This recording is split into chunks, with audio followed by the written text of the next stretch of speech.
முருகா, திருமுருகா, அம்பிகையின் பாலகனே, சரவணப் பொய்கையின் கண்மணியே, கடும்பனே, கார்த்திகேயனே, அன்னை அணைத்திட ஆதிமுகமான ஆதி பலனே, ஆண்டவனே, முருகா, உன் பெருமைக்கும் மகிமைக்கும் அளவே இல்லையப்பா.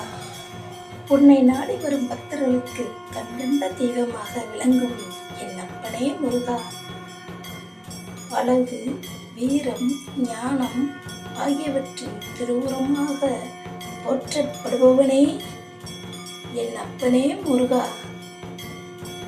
சிவனுக்கு ஓம் எனும் பிரணவ மந்திரத்தின் பொருளை உபதேசித்த சிவகுருநாதன் நீ அல்லவா முருகா. தீய சக்திகளை அழிக்கும் வெற்றியை தரும் வேல்தான் முருகனின்